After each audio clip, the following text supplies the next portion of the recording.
Assalamualaikum warahmatullahi wabarakatuh.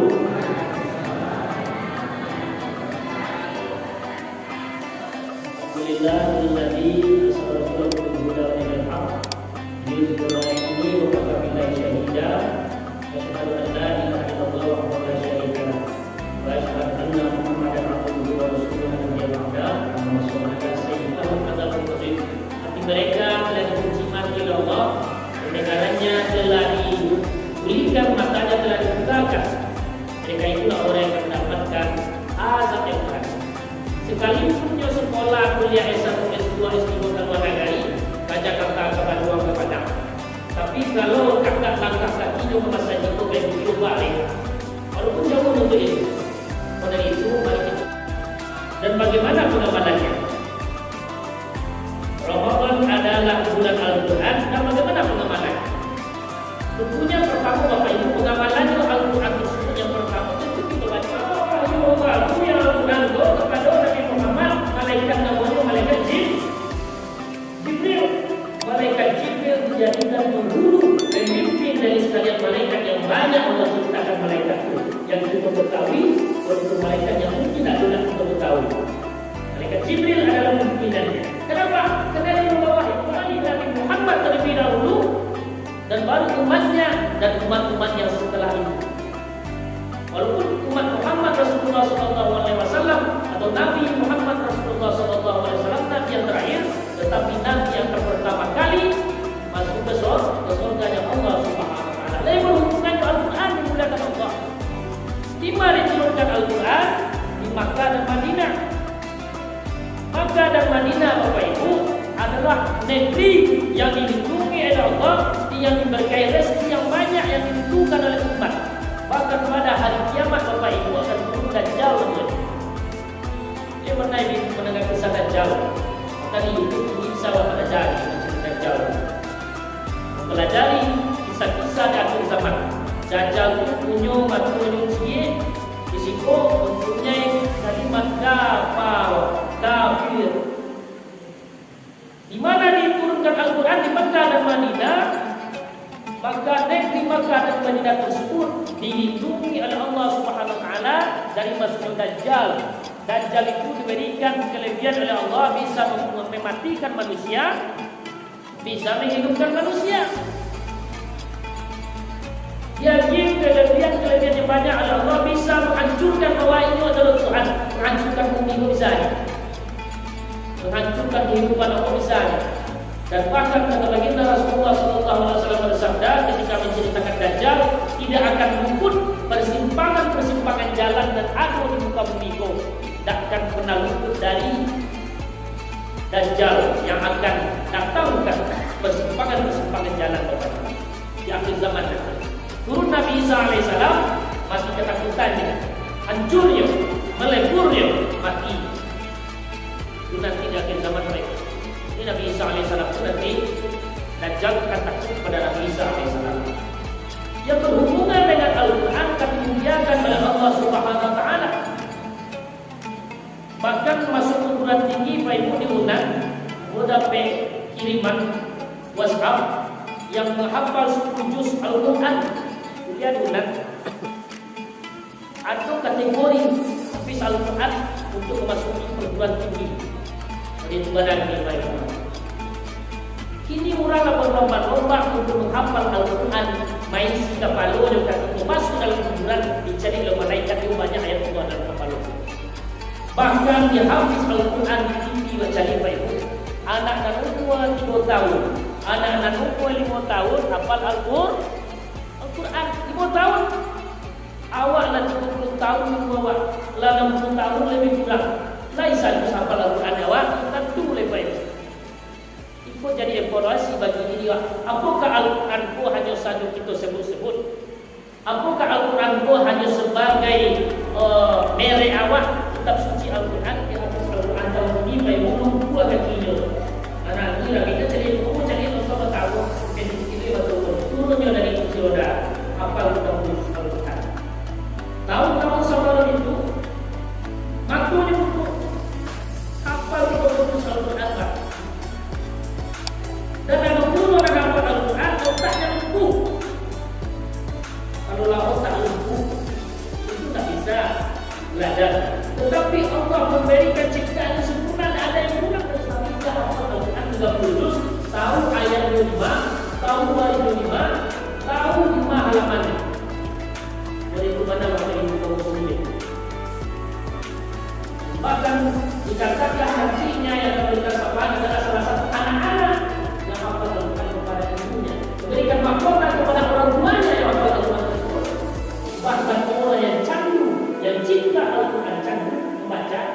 meninggal dalam keadaan membaca Al-Quran, hatiku dan sesuatu meninggal dalam keadaan husnul khatimah dengan Al-Quran. Saya itu mati dengan kesenangannya. Ada kesenangan awak model tua nanti dinampakkan akhir hidup oleh Allah.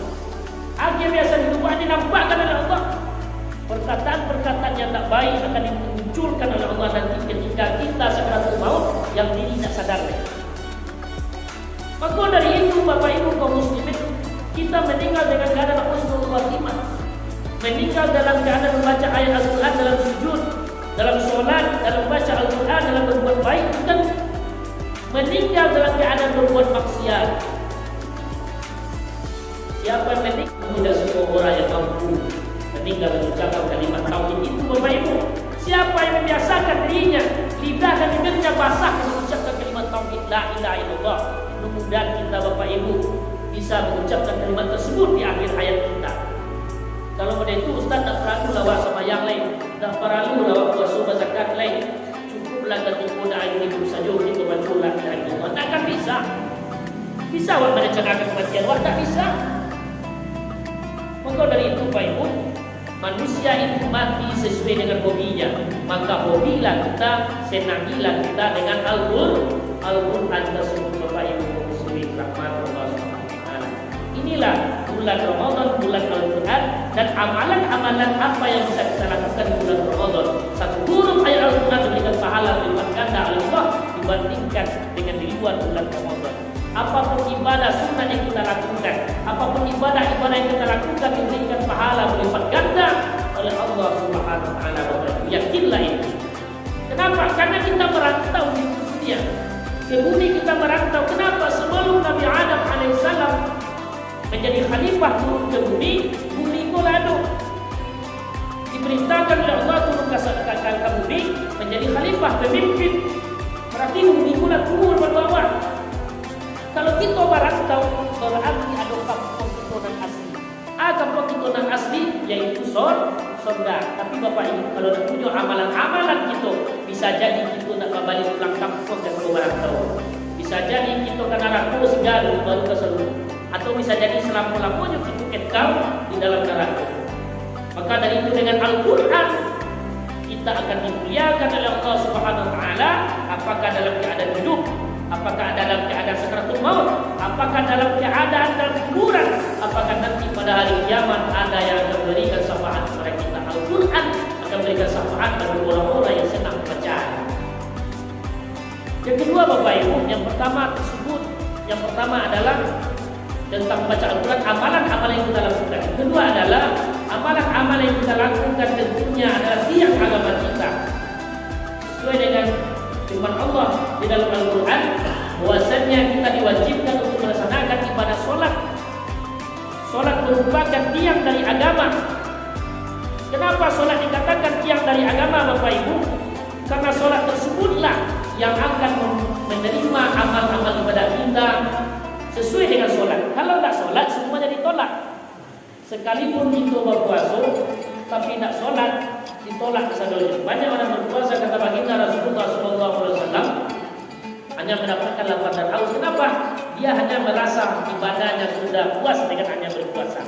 Tapi tak tahu, cikal bakal ibadah kita, amal kita diterima oleh Allah adalah sholat.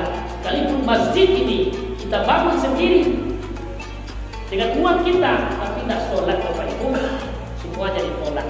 Sekalipun nanti kita berkorban haji, tetapi tak sholat, semuanya ditolak oleh Allah Subhanahu wa taala. Bapak Ibu kaum muslimin rahmati Allah Subhanahu wa taala. Kemudian sholat tersebut dipanggil melalui azan oleh muadzin di masjid.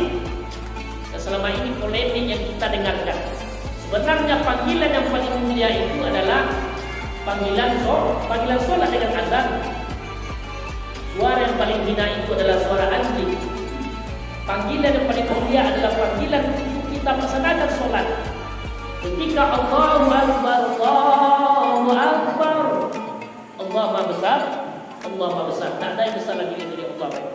Ketika jabatan Allah tinggi, rendah jabatan Allah tinggi. Tinggal jabatan Allah tinggi. Datang sholat berjamaah ke masjid. Rukuklah bersama orang-orang. Ketika ladang sawah awak panjang, sawah awak lupa juga gadang, ketika kadang Allahu Akbar. maka lupa sawawat ketik buat tinggal baik. Ketika kita seorang pedagang, ketika dipanggil dengan Allahu Akbar, Allahu Akbar, maka lebih besar keuntungan panggilan Allah dari jual beli dan itu lakukan. Lalu kita jawab dengan ucapan Allahu Akbar. 2 kali muazzin memanggil kita. Sudahkah masih kita dengar? Kalaulah nanti kita terwujud di IGD di Rakit Masaki ada piawa. Salah luar masuk ke IGD ke UGD itu. IGD instalasi gawat darurat. Kadang-kadang suara azan dari masjid. Masuk ke pintu jendela, baru terasa menyesal. Allahu Akbar, Allahu Akbar. Tak mampu kaki digerakkan ke belakang masjid. Baru penyesalan. Itu pun kalau suara azan diizinkan keras. Kalau suara azan kecil tak sampai ke situ. Nah, panggilan paling mulia itu adalah panggilan azan, panggilan untuk solat. Lalu dilanjutkan dengan ucapan asyhadu an la ilaha illallah. Kita jawab dengan asyhadu an la ilaha illallah 2 kali azan memanggil kita. Dilanjutkan dengan asyhadu anna Muhammadar Rasulullah. Nabi Muhammad Rasul utusan Allah. Aku bersaksi Allah Tuhanku, Rasul Muhammad adalah utusan Allah Subhanahu wa taala. Lalu dilanjutkan oleh muazzin memanggil di masjid dengan ucapan hayya 'alas shalah. Lalu kita jawab dengan la haula wala quwwata illa billahil aliyyil azim. Marilah kita sholat. Lalu kita jawab dengan la haula wala quwwata illa billahil aliyyil azim. Tiada daya dan upaya kecuali hanya kekuatan Allah. Tak akan datang orang ke masjid kalau tak yakin kekuatan oleh Allah. Surah Syu'ab. Orang-orang beriman itu dalam masjid seperti ikan dalam air. Dia akan terikat di masjid dan tenang dengan masjid kemanapun dia pergi. Ibarat Jawi, Pak Ibu bermaaf, ibu di ladang di sawah ditancapkan kayu berkuek ke tanah, dikaret tali Jawi tadi dia ke panjang 10 meter. Dan Jawi tadi mencari makan sepanjang-panjang tali 10 meter itu boleh jauh. Itu berbalik. Boleh jauh berbalik. Boleh itulah orang beriman baik. Baik juga padang. Baik juga baru. Tanah muazzin memanggil Allahu Akbar, Allahu Akbar. Tak ada rasul yang tega meninggalkan azan itu. Yo berarti sebentar kalau bahas latak kafian tali ikatan agama Allah yang paling kuat adalah solat. Kalau sudah sembahyanglah curhat kepada Allah, lah berzikir kepada Allah, baru di perjalanan balik. Kalau tu tadi bisa lu istirahat sebentar. Nah, Bapak Ibu kaum muslimin, ketika panggilan Allah tersebut untuk ucapkan minta untuk dilaksanakan solat, lalu kita jawab dengan la haula wala quwwata illa billahil aliyyil azim. Hanya orang kuat-kuatlah yang akan bisa datang ke masjid, sekalipun tenaganya kuat, hatinya ditutup oleh Allah akan mampu melangkahkan kaki dengan tangan di masjid ini. Kemudian dilanjutkan dengan muazzin mengucapkan hayya 'alal falah. Mari kita menuju kemenangan. Kita jawab dengan la haula wala quwwata illa billahil aliyyil azim. Tiada daya dan upaya kecuali hanya kekuatan Allah. Yang akan menang itu adalah Allah yang bagi kekuatan gawat, bukan negara-negara awak baik. Jangan kau menang cuma orang dan menjawab panggilan seruan Allah untuk solat. Itulah ciri-ciri orang akan menang. Hayya 'alal falah. Bagaimanapun kesibukannya ditinggalkan terlebih dahulu untuk menyambut menjawab panggilan bumi, maka makhluk langit pun akan mendengarkannya. Nah, Bapak Ibu kaum muslimin rahmatan Allah Subhanahu wa taala, lalu dilanjutkan dengan as-shalatu khairun minan naum. Salat lebih baik pada tidur, salat tahu barokah. Tetapi Bapak Ibu, kenapa masih banyak kita ataupun saudara kita, anak-anak kita yang tidak melaksanakan ibadah solat, bahkan Allah menyampaikan solat lebih baik pada tidur. Sudah wak sahur langsung lalu. Siapa yang melaksanakan solat isya berjamaah dan solat subuh berjamaah, maka dia dianggap solat sepanjang malam. Kenapa? Karena dua solat ini sangat berat orang melakukannya. Ketika solat isya sudah berwudu, tunjukkan diri siapa untuk bersilamat. Itu beko, berjamaah tengah malam nonton bola. Tak tahajud tu. Beko subuh tidak boleh. Subuh lah sudah sahur, ala lalu balik. Jago beko jam 9 subuh. Solat subuh lah sampai terang solat. Kalau dulu ayam mencontoh makanan daripada awak jago bau tahu, akan sukses saja. Jawur lagi di waktu badan akan Allah setelah sholat subuh mencari karunia. Karunia aku tak lalu sudah sahur dulu. Bertebaran mencari karunia Allah. Kalau ingin sukses dia pada hari itu, maka lihat sholat subuhnya sukses atau tidak. Kalau ingin berhasil dia pada hari itu sampai malam, berhasil tak sholat subuhnya berjamaah. Sholat berjamaah, maka laki-laki sebagian ulama berpendapat sholat wajib 5 kali sehari semalam hukumnya wajib laki-laki. Kalau di rumahnya sembahyang berarti soleha apa. Dan ibu-ibu pada itu pula itu yang kena makmurkan masjid. Kalau tidak ada lah mendengar azan yang tidak kita semua. Ampun dengar wahai Rasulullah. Kalau kau dengar, engkau ambil tali, engkau ikat tali dari pintu rumah menuju masjid. Pegang tali tersebut, jalan ke masjid untuk sholat berjamaah. Itu benar ketegasan. Nah, Bapak Ibu tambah dengan sholat sunat. Sholat sunat. Kalau ingin di bulan Ramadan pahala sebesar umrah dan haji, yang ingin pahala sebesar umrah dan haji, lakukan sholat Isra. 10 hari atau 20 hari apa? 3 kali awak dapat pahala sholat Isra. Baca lakukan itu 2 tahun. Sudah dianggap pahalanya seperti pahala umrah dan haji, tetapi tidak selesai melakukan umrah haji yo. Ada salah ekor pengertian Pak Ibu, mula balik apakah boleh mula haji ini baru mula sholat Isra tadi. Itu maksudnya. Pahala Allah memberikan jalan yang kita lakukan dan subuh rangkaian istighfar berdoa. Baca Al-Quran kita targetkan Bapak Ibu dalam 1 kali bulan Ramadan ini selesai tamat Al-Quran 1 kali 30 tersebut. Kau targetnya lakukan atau bisa 2 kali. Kalau tidak bisa biarlah Allah menilai segala sesuatu pekerjaan tersebut tergantung 2 kali rakaat sehari. Itulah sholat sunat itu yang akan menempel-nempel sholat pada kurang tusuk. Kalau lainnya yang kurang dalam sholat wajib, sholat rawatib itu menempel-nempel juga. Mencupik-cupikkannya. Apa itu sholat sunat rawatib? Pertama 2 rakaat sebelum subuh. Atau akan dengan sholat sunat fajar. Sholat sunat fajar tersebut lebih baik daripada bumi dan seisinya. Lakukan itu baiknya sampai ketinggalan. Sholat sunatnya saja lebih baik pada bumi dan seisinya. Apalagi sholat subuhnya. Makanya Bapak Ibu capek sudah sahur itu membuat ya sampai awal terlewat dengan sholat sunat fajar. Sudah tu apa lakukan 4 rakaat sholat sunat rawatib sebelum zuhur. 2 rakaat sudah zuhur, salapan sebelum asar pulang. Sudah maghrib 2 rakaat, sampai 2. Sudah isya 2 rakaat, 2 balik rakaat. Jangan lupa sholat sunat. Jangan remehkan sholat sunat. Mungkin justru ibadah yang kita remehkan itulah ibadah diterima oleh Allah. Justru ibadah yang ikhlas itu ruku itu memainkan ibadah apa? Justru itulah yang diterima oleh Allah Subhanahu wa taala. Sudah tahu apa kita lakukan lain? Salat kalau bulan puasa salat tarawih. Ada 8 atau sebaliknya witir, ada 1 witir. Sudah tu salat witir hampir baginda Rasulullah SAW tidak melakukannya. Hampir setiap malam tak berhenti melakukannya. Tak barangkali Rasulullah sampai ibunya dan tak sholat witir Bapak Ibu. Jadi tak kata witir puasa saja, Ramadan saja sholat witir.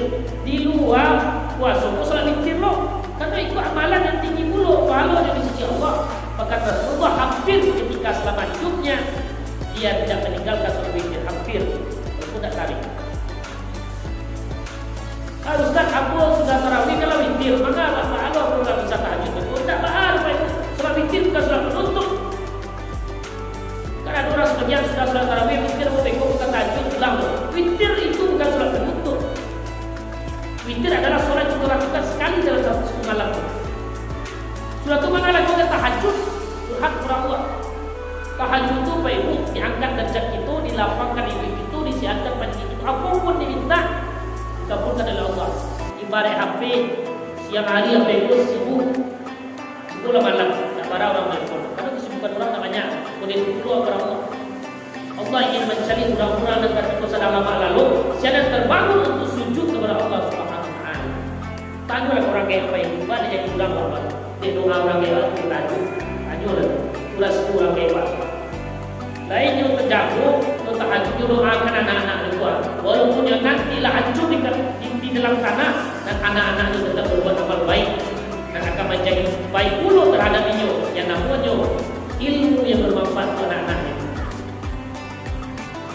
Nah, Bapak Ibu kaum muslimin, kini di tiap rumah memasak lagi lagi. Dicicil. Ayah dispenser lah dicuci saja. Oh sambal malam ini atau mungkin lala tu pagi sampai mungkin masak sambal pagi malam tambah sayur aja. Capek Bapak Ibu sahur atau solat tahajud dulu. Baru sahur atau solat tahajud dah sampai azan durang. Usahakan Bapak Ibu. Usahakan itu. Tu beko siang atau solat duha. Tidak sakit yang banyak. Nak mau tahu kalau orang-orang mau beribadah. Sekalipun ada kadagian Allah, aku nak mau tahu. Yang penting hati kita selalu tunduk dan sujud hanya kepada Allah Subhanahu Wa Taala. Bapak Ibu kaum muslimin rahmat Allah Subhanahu Wa Taala. Banyak sebenarnya amalan-amalan dalam Al-Quran boleh. Ada perintah, ada larangan, ada panggilan dan segala macamnya. Yang terakhirlah Bapak Ibu mau sampaikan pada waktu dalam buku jasa 9 dan 7. Panggilan di dalam Al-Quran tersebut adalah berbuat baik terhadap orang tua. Bapak Ibu kaum muslimin yang dirahmati Allah Subhanahu Wa Taala, berbuat baik terhadap orang tua ini tentu kepada anak-anaknya itu wajib. Bahkan itu berkata jis atau a kalau orang gay awak itu tidak diperbolehkan. Allah Subhanahu Wa Taala telah memuliakan orang tua kita, khususnya ibu. Bahkan surga tersebut terletak pada kaki di bawah kaki ibu. Di telapak kaki saja terletak seluruh. Apalagi batang tubuhnya, apalagi hatinya harus terjaga. Ridhonya Allah terdapat pada ridhonya orang tua. Ingin sukses kita, lihatlah orang-orang yang sukses bagaimana hubungannya dengan orang tua. Kalau sukses hubungannya dengan orang tua, sukses. Carilah orang-orang berhasil itu pasti bagus hubungannya dengan orang tua, sopan, santun, rendah hatinya. Sekalipun dia profesor, sekalipun dia pejabat tinggi, kalau di depan orang tua dia seperti anak ayam yang bermanja-manjaan dengan ibunya. Tak perlu kita sombongkan. Kenapa? Karena ada suatu ketika baginda Rasulullah SAW, suatu kisah di saat seorang orang tua, seorang bapak dia tinggal sendirian. Lalu baik pulang ke rumah anaknya laki-laki. Dan apa pula tubuh, hanya makan cari seorangnya, minum cari seorang, pakaian cari seorang. Karena ada anaknya, baik rumah anaknya. Makan rumah anaknya, pulang anaknya merajuk. Bapak di bapak kembali pulang, dia lagu sama lagu di situ. Sama lagu di situ lah anak pak yang tadi bapak di. Sudah makan, kurang lalu. Ada kerajaan oleh pak yang tadi nanti tadi, dia ambil makanan lama-lama di rumah anaknya. Imaliamnya pakaian anaknya nerancak. Paginya dah makin kecil. Besok bayangnya hilang dari rumah. Dicari oleh anaknya, tak ada apa lagi.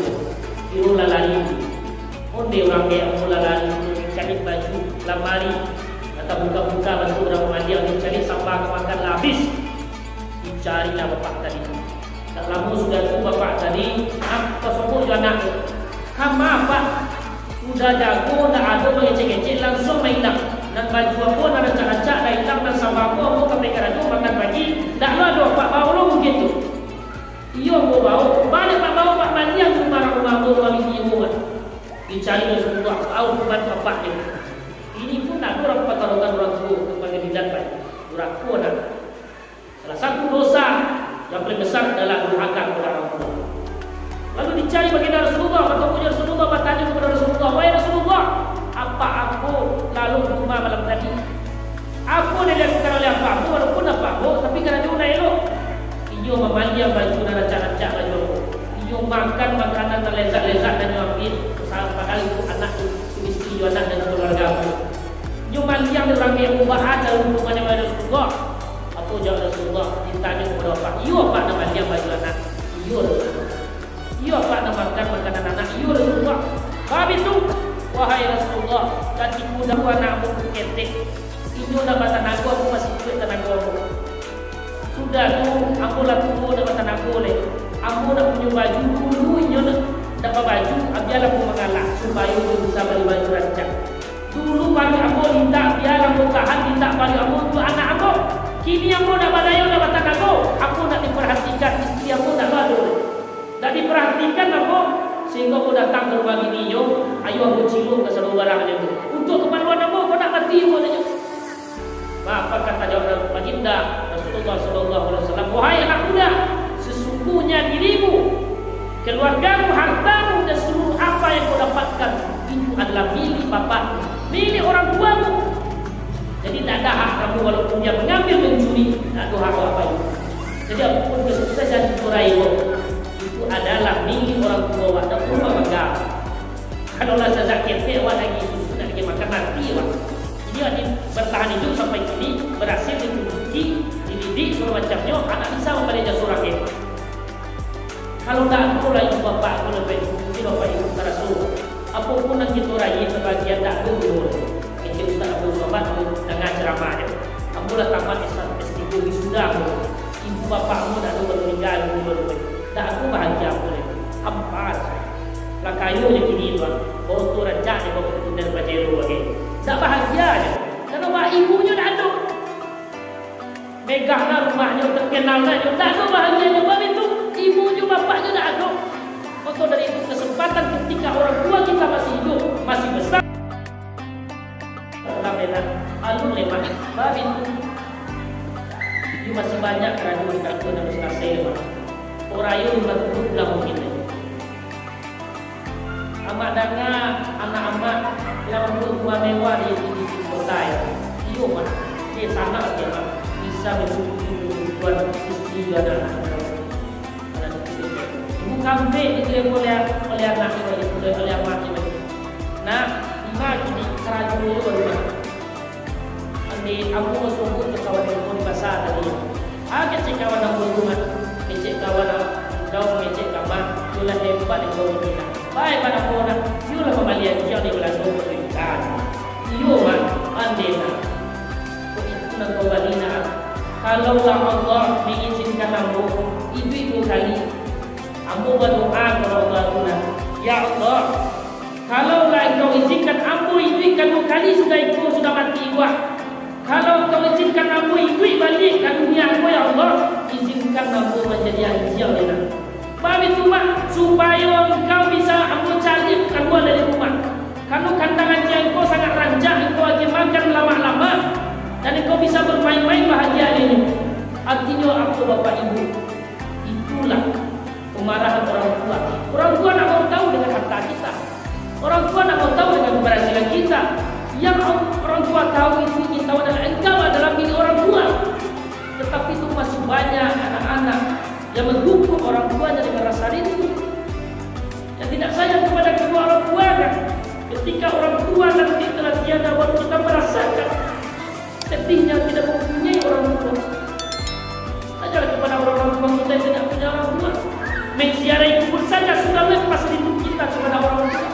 Tetapi masih banyak orang-orang yang tidak menziarahi kuburan orang tuanya, bahkan hanya sekali setahun, ada memasuki bulan Ramadan baru dia ziarahi kuburan orang tuanya. Bahkan hampir datang dengan tanah kuburan orang tuanya tidak dianggapnya. Bapak Ibu kaum muslimin rahmati Allah Subhanahu wa taala, apapun yang kita lakukan terhadap orang tua kita semasa hidup, itu juga yang akan terjadi kepada kita. Apapun kelakuan yang kita lakukan terhadap orang tua kita ketika orang tua kita telah meninggal, itu juga akan dilakukan oleh anak-anak kita nantinya. Nah Bapak Ibu, kalau telah meninggal orang tua kita, jalani kuburan orang tua kita. Doakan beliau, infakkan, sedekahkan, niatkan untuk orang tua kita. Kenapa? Harta dan diri kita ini adalah milik orang tua kita. Karena ini tuntunan perintah dari Al-Quran, amal-amal perbuatan yang baik yang harus kita lakukan. Maka dengan itu Bapak Ibu kaum muslimin rahmati Allah Subhanahu wa taala, begitu pentingnya peran orang tua terhadap anak-anaknya. Begitu besarnya peran orang tua terhadap pendidikan anak-anaknya. Bahkan banyak kita lihat anak-anak yatim. Orang berbahagia di Idul Fitri, punya pakaian, punya ibu, punya ayah. Tetapi masih banyak anak-anak yang tidak mempunyai orang tuanya. Kita kasihan. Tetapi itu masih banyak orang tua yang buang ke pengadilan. Banyak orang tua yang dizalimi. Bahkan ada orang tua yang dikurung di rumahnya 9 hari. Dihadap orang-orang dan dilaknati Allah Subhanahu wa taala, walaupun mempunyai cerita paling kundang, tetapi artinya adalah memang begitu balasan dari Allah Subhanahu wa taala kalau kita kita berbuat durhaka kepada kedua orang tua kita, Bapak Ibu. Sekalipun Bapak Ibu orang tua yang telah tiada, kembali kita ingat orang tua kita, kebaikan-kebaikan kita balas dengan sedekah, dengan amal-amal perbuatan kita, dengan yang baik, mudah menjadi sedekah ilmu jariah bagi orang tua kita yang telah tiada tersebut, Bapak Ibu. Bapak Ibu kaum muslimin rahmati Allah Subhanahu wa taala. Mudah-mudahan Ramadan tahun ini menjadi Ramadan berkesan bagi hidup kita.